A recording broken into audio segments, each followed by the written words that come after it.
Hi guys, in today's review we'll be on something I've been after for a while, and this is the Bachmann Lner V1/V3 depending on the boiler pressure. And I know these models have a mixed reputation, and I know what I'm getting myself in for with the model. The product code for this model is 31-616. It is in the apple green livery line. The loco number itself is 7684. It is era free. It is DCC ready, but it's the next 18 pin if you want to chip it. This one came out around 2022, so 3 or 4 years old at the time of recording. And from here it looks like a stunner. I am a big fan of Grizzly, so it's a must for me, this was. So let's get into the review and see if these are any good, shall we? So with this model, you do get 2 leaflets and a detail bag. Let's start on the detail bag, what you get inside. You get 2 vacuum brake pipes, front and back. Then the next 2 you can only add if it's 3rd radius and above. Cylinder drain cocks and cylinder corner filler inners. Some of these are on a sprue and nothing in it is painted, which I don't know if is correct or right for the model. You get, like I said, you get 2 leaflets. 1 leaflet is your warranty and your collectors club stuff. Then on the back you've got the addresses for them if you want to fill them in. You get a glossy style manual, which on the first page it tells you your own information, where to add your accessories, recommends stuff running in, which I always do, it's 45 minutes each way. Where to lubricate it, it's the usual places. This is not the split chassis one. It also has a warning down below about certain materials or lubes or oils are not suitable for the materials that this model's made out of. Then as we turn it to the center 2 pages, again it's more lubrication and where to add it. Also lubricating the bearings on the motor, which is important. How to take the thing apart if you really wanted to replace the motor. Again, this is not a split chassis one, which is great. The instructions are clear and correct. Also about DCC fitting, I believe it's underneath the cab, which is interesting, but it's not the first time Bachmann have done that in their models. I think the G5 was one of them. And how to go about putting sound if you really want to put sound. I'm not too sure, but there might be already a speaker already applied. If you are going to DCC fit this, it is a next 18 pin one. Then the back page is about spare parts, warranties, and if you need to send it back to Bachmann, it also outlines that the parts they replace may not be the exact parts because the parts may not be available, so they'll get the next best thing. It's just the basic stuff. So as we move on to the front of the locomotive, this does have metal sprung buffers, which is a big improvement from the old version they did, and they are painted black. If we go down a little bit, we do have, I think it's an M pocket, with the standard coupler attached, which is a small one, and some modern guardines to that coupler. We also have the buffer beam and shanks in red. There's a few rivets around the buffer beam shanks themselves. We have a separate applied hook in there with the number of the locomotive, 7684. We also have the class. The class here says V3, but on the box it says it's a V1. But looking at some history that I do, it is a V3, so I don't know. We also have a white lining going around that too, and then we have 2 holes which are for your steam vacuum pipe, I believe. As we move on up, we have 5 lamp irons. So we have 4 at either end, and then we have 1 in the centre. These look to be separate parts, but they are, if they're moulded, they are very good. We have a small tiny metal handrails behind the 4 lamp irons, or the 2 lamp irons at either end. And then we have some supports going on there for the locomotive. As we move on up, we come to the smoke box door. This is a pretty old tooled shell, so don't expect it to be in a matte black, which again, it doesn't really bother me. We have a half fitted smoke box door, so the bottom half is moulded and the top half is separate. We have a separately applied handle, I believe, and then we have a lamp iron at top and a chimney. All in black, nothing's been picked out. As we move on to the side of the locomotive, to me both sides are exactly the same. I cannot find where the reversing rod is, but I'm guessing it's normally round this side if I've got my facts correct. This being an Lner locomotive, it is in the apple green livery of the company, and we also have some banding on the boiler. I think the shell is plastic, if I'm honest with you. We do have quite a lot of white, black and white lining everywhere you look, from the tanks to the boiler to the wheels to the coal tender to the doors. You name it, it has the lining. It's well done by Bachmann. On one of the long splashes we have the lining there too, and some lubrication or sanding points there as well. We also have Lner and the number of the loco on the tanks, which is 7684. We have a handrail above that, and then we have the windows of the cab.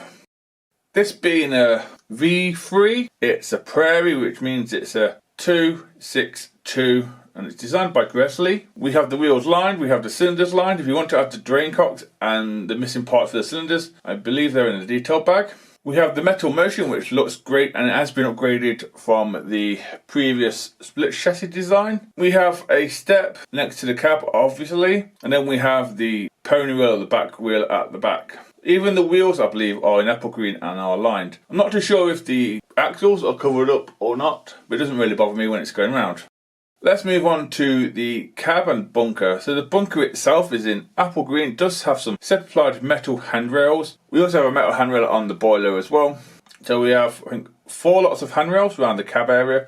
We also have a builder's plate or a number plate as well, or it could be a shed plate on the bunker itself. The bunker again is in the apple green, and it's the extended bunker from the original one. We do have glazing in the side windows, but I think it is a glazing block. Now we come on to the part that most people look forward to in a review, and that is the cab detail. And this being an old tooled shell, shall we say, there's nothing in there. I think it's just a plain black backhead, I believe they're called. Same on the Bachmann Thomas range, it's just nothing, there's no details, nothing picked out, nothing moulded on, there's nothing painted. So you definitely ain't going to get your firebox glow or anything like that. When I bought the model, I understood how lacking detail the cab was. So for me, it's not an issue. Once it's going around, are you going to see the detail anyway? Probably not, because it's not a tender locomotive. Now we move on to the back of the bunker. So let's start in the usual place, and that is with the Lner pocket and coupler. They're already applied. I think we have some guard lines as well. As we move on up, the buffer beam and buffers themselves are in red with lining around the buffer beam.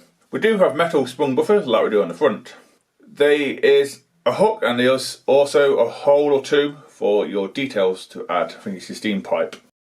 If we move up a little bit more, as you can tell, this is in the apple green livery with the white, black and white lining. Everywhere you look, there's white, black and white lining and apple green. It's the same as it is on the front. So we have in total 5 lamp irons at the bottom. So it's 2, 1, 2, the one in the middle. Again, these seem to be picked out in black. These could be separately applied parts, but I'm unsure. There is no water capacity or anything like that. That could be the plaque that's on the side of the bunker. There's also no steps. We do have some metal hand grabs at the top of the bunker. We also have a lamp iron there as well. And as you can tell, this is the extended bunker. So that's a modification that the Lner did to some of their tank engines. Again, the printing and tampo printing on this model is great. And as we do an air review now on top of this tank engine, let's start in the usual place, which is the coal.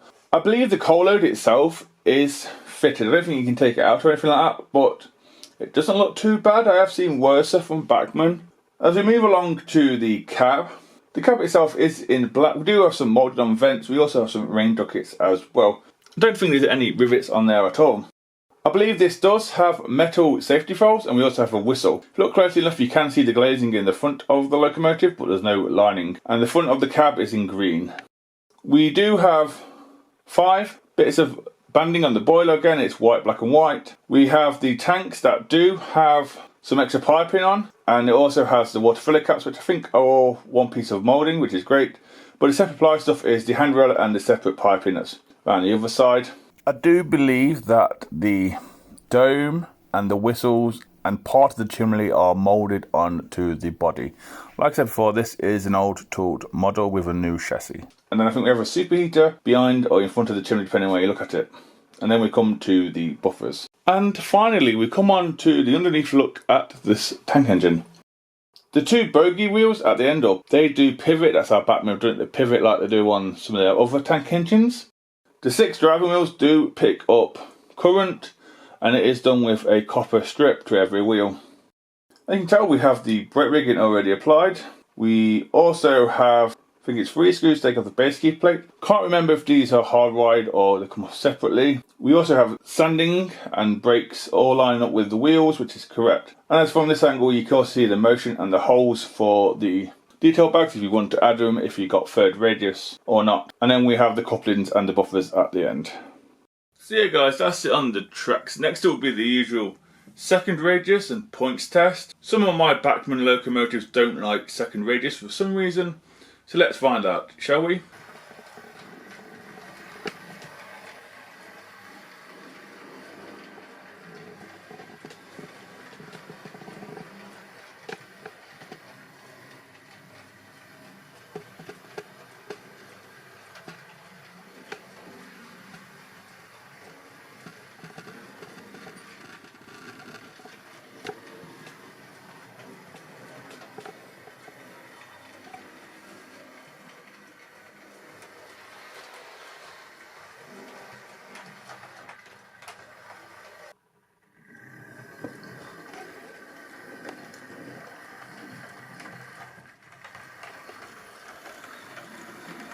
What's that?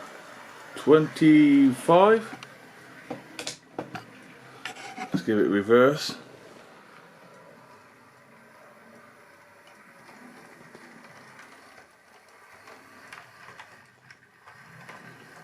Doesn't like diamond crossing, does it? Again, not touched it. So yeah guys, it managed that pretty okay if I'm honest with you. It did stumble a little bit on the diamond crossing, which is unusual because it's got quite a lot of pickups. And speaking of the pickups, they don't quite touch the wheels when side to side movements in the wheel itself. But it managed it pretty well. It can do second radius and it can do the points. A bit sluggish going backwards, but that's fine. So next up will be the slow speed test, and I'll find it a train to pull, and I'll see you at the end. So here goes.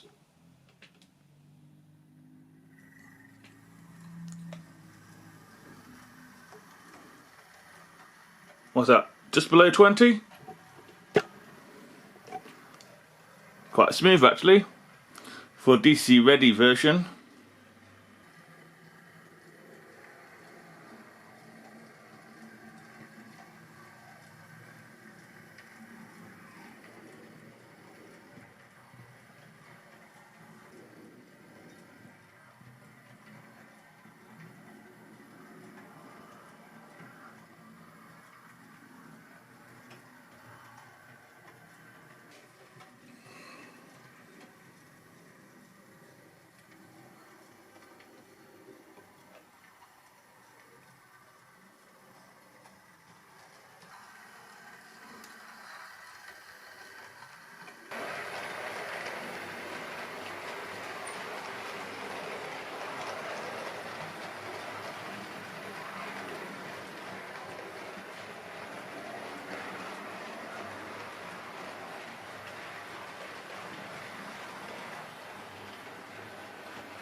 So guys, that's the end of the running session and review on this Bachmann V1/V3.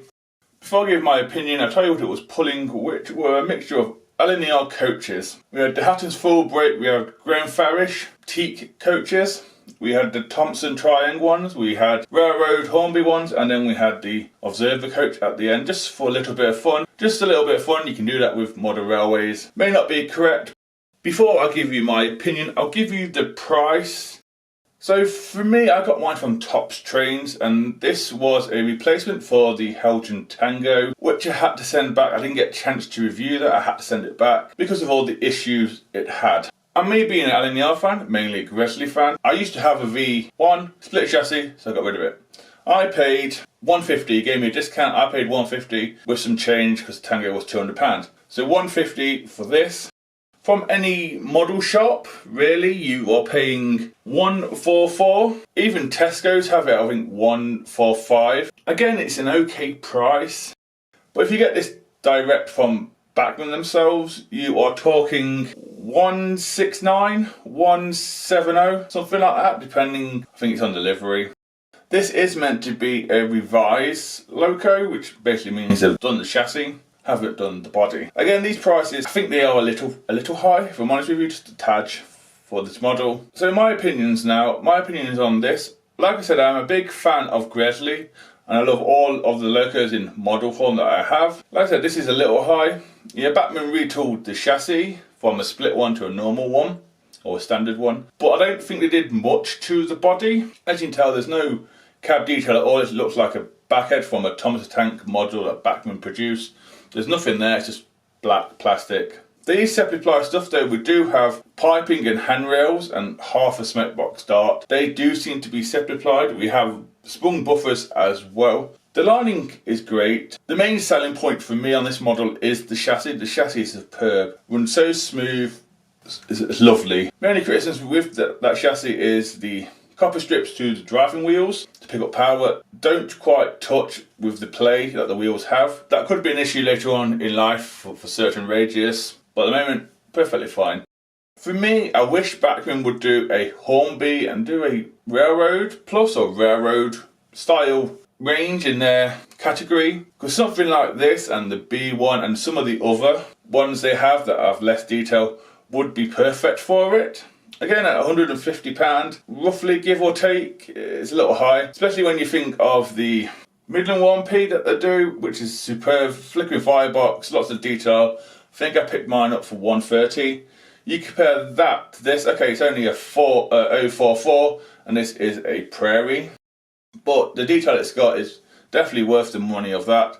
This one is lacking in features, but once it's going round, are you going to notice the lack of flickering firebox, cab detail, moulded on parts? This is my question. Probably not. You know, you wouldn't tell it's got less details than any other model that you see out there. So if you really want the new chassis V1, V3, I'd wait for a sale, if I'm honest with you, just so it reduces down in price. But failing that, it does look really nice and it runs superb. Maybe one of Bachmann's better runners from previous years, if I'm honest with you. This was my take on the Bachmann Gresley Lner V1/V3 tank engine. Hope you enjoyed the review. Please take care and goodbye.